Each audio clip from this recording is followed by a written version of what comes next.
I want to welcome Agile XRM to the podcast. I've known the people at Agile XRM for the past 12 years. I've seen how their business process management tool can add massive value to complex organizational processes in sectors such as finance and government. If you have complex processes or a need for dialogues on the Power Platform or Dynamics 365, take a look at how this BPM tool can add value. You can find them at agilexrm.com or check out the show notes for more details.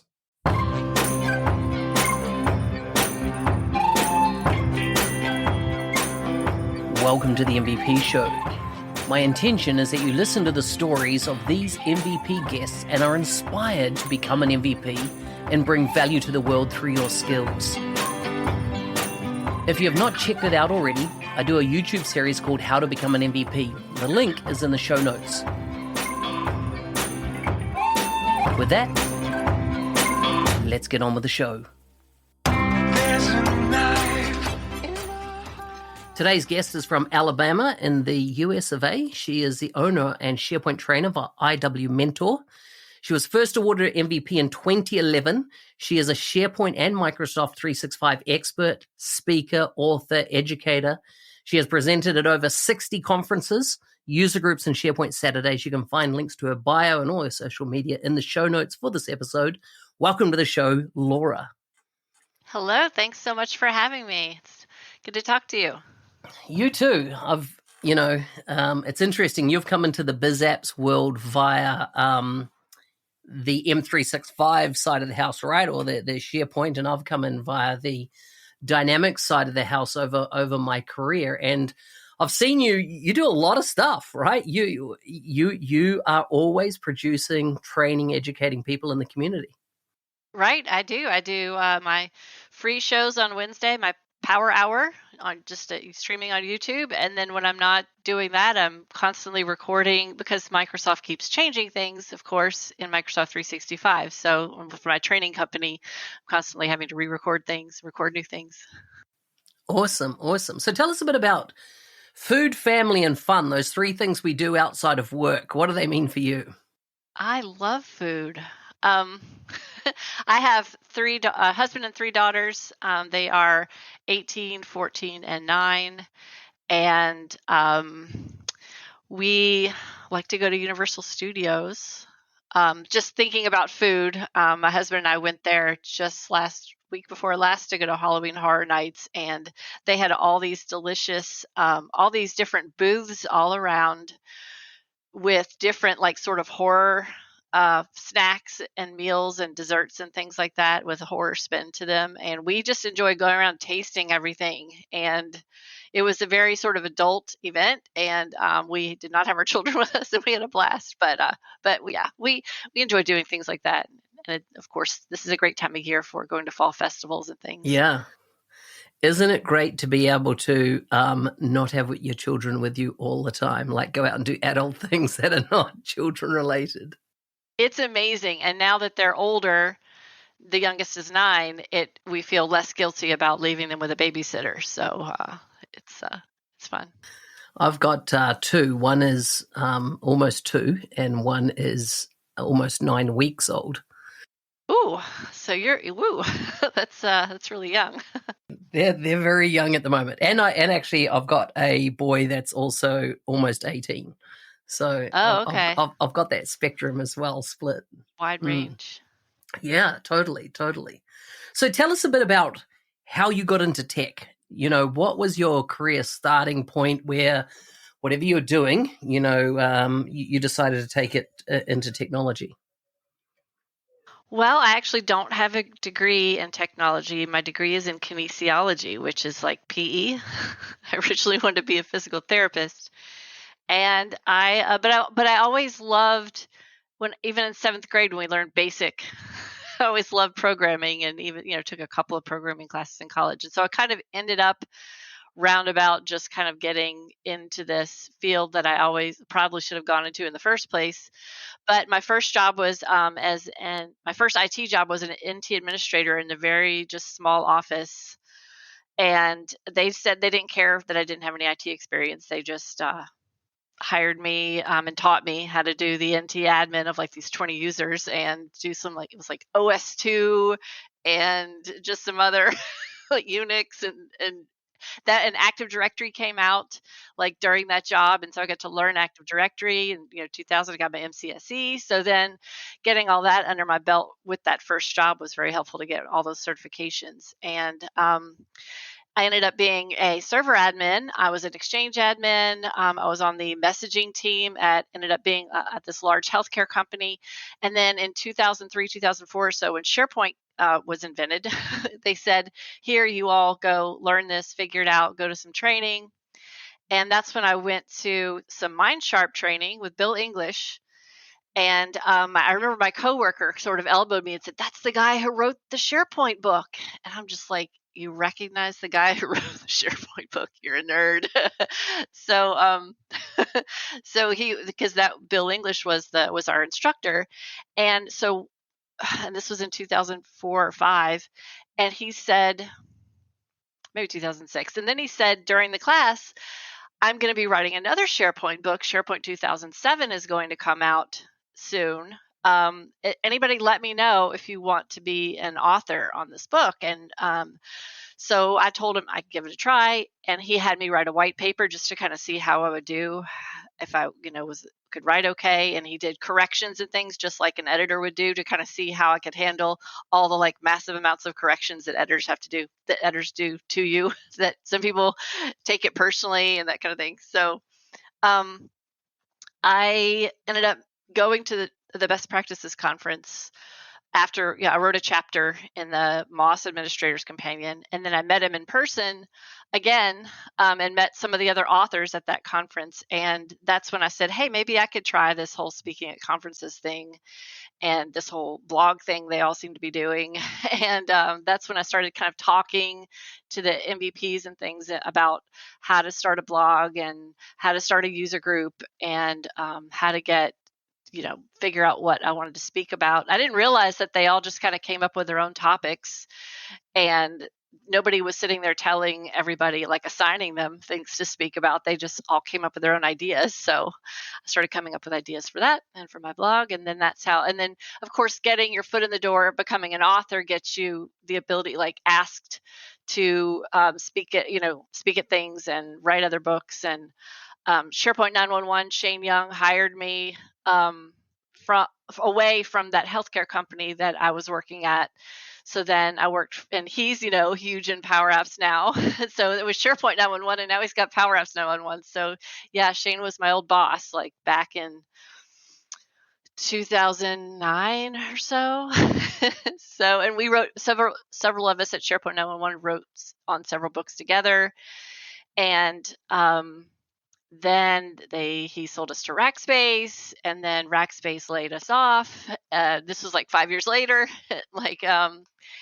And then when after that all happened, I just said, well, I've got enough of a following. I have like 20,000 Twitter followers and YouTube followers, and people recognize my blog, and I feel like I can just go start my own company. So I started IW Mentor. It was about 7 years ago, and it's been fun. I've got my own little learning platform, my LMS, my own platform, and we do training and consulting. So it's sort of a long story, very quickly.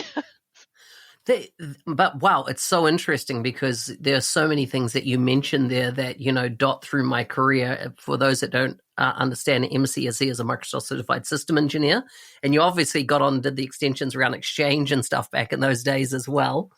And then what were the versions that we've had of SharePoint? You mentioned, what was the starting point? Because it wasn't called SharePoint to start with. It was called something else, wasn't it?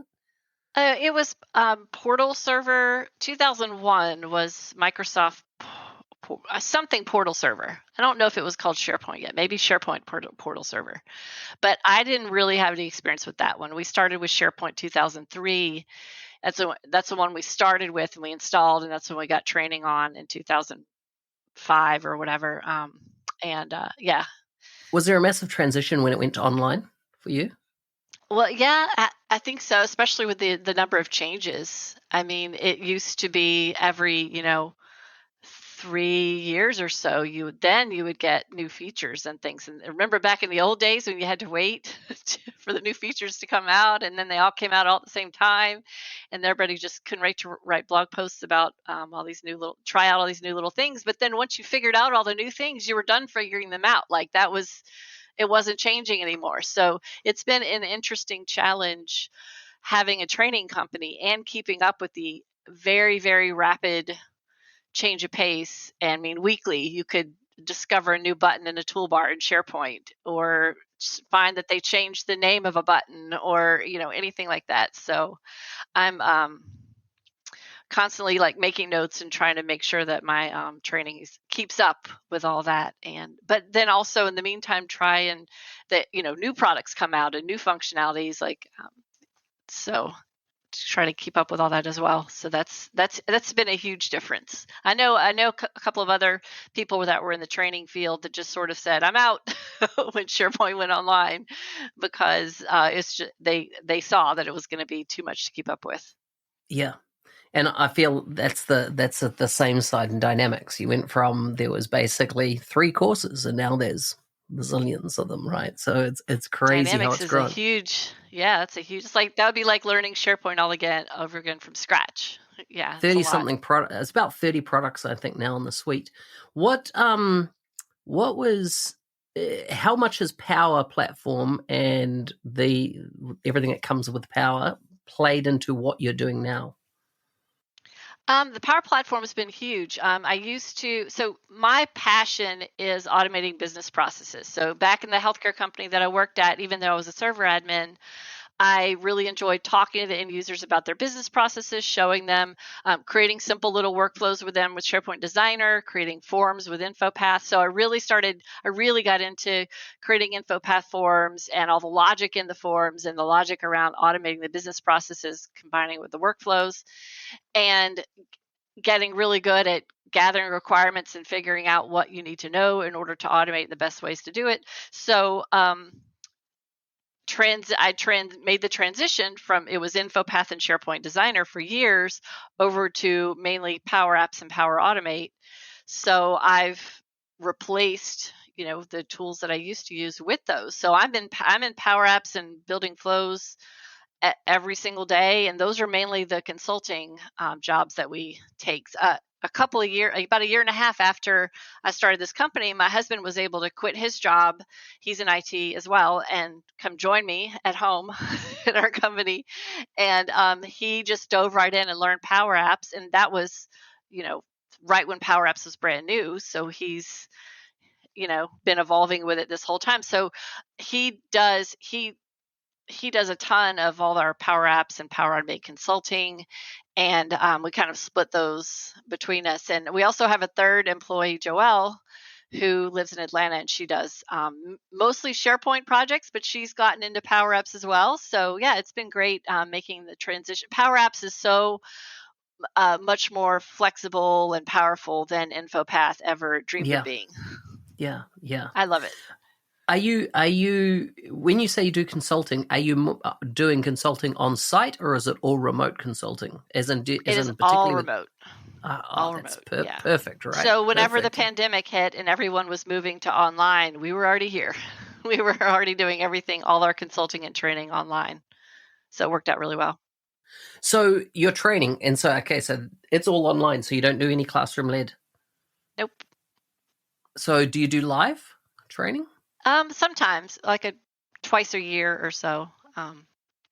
It's just an advanced Power Apps and Power Automate course that I teach. But I think that even it's like 3 or 4 hours a day for 5 days, there's so much to those products that I feel like I can fit a lot more content in the just self-paced version than I can squeeze into like talking as fast as I can for 3 hours a day for 5 days, and getting them, as much knowledge as I need to get them. So it's because those products are huge. They're huge. So people think they want to learn it really quick, but you cannot just learn Power Apps in a day. You can't. There's just too much to it. So that's been kind of challenging and interesting. I also find with live classes, because I've been teaching for years as well, is that you can only go as fast as the slowest person in the class, right? And then if you've got somebody that's really fast, they're just frustrated that, the rest of the room. I'm a bad student of instructor-led training because I'm always a chapter ahead or wherever if there's courseware and stuff. Because of, we just work at different paces. And so I love learning that is self-paced, where you can control the speed. You can Right. I speed up taught the video. exactly. You just skip through. You can go look for find things that you want to learn instead of having to wait for people. I taught the conference community summit in Orlando. It was a couple of weeks ago. I did a workshop there, and it was a half-day workshop. But I feel like just even the simplest things. I mean, you're sitting there waiting for people, and it took like an hour and a half to just get everyone to just have done like a couple of simple things to me when it seemed like a couple of simple things. And I was just like, now I remember why why all my content is self-paced. And even when I teach the live online class, at the end of the day I say, here's your lab, now everybody go work on this for the rest of the afternoon. And it's like 2 o'clock, that's when they get started. So then it doesn't matter if you have slow people, and nobody's going to hold each other up. They just go off and do it. How much does Microsoft certification feature now in what you do? Oh, that's a little frustrating because my audience, my students and my power people that join me on my live power hour on Wednesdays, these are really SharePoint people, and most of them are small and medium business, and most of them are like the SharePoint person at work for small companies, and these are not Dynamics people at all. So and most of them work for companies that don't have it in the budget to have Dynamics licenses, and it's just not even in the realm of possibility for them. And I don't have any Dynamics content or model driven apps in any of my training, and literally no one ever asks for it because of that. That's just who my audience is. So it's a little frustrating to me that Microsoft's certifications around Power Apps, they all have a lot of Dynamics in them. And I never look at Dynamics. I never use it. And most of my students don't either. So I got a couple of the earlier, Power Platform, Power App certifications a couple of years ago, but I haven't tried to go get the more recent ones because it has zero application in anything that I ever do.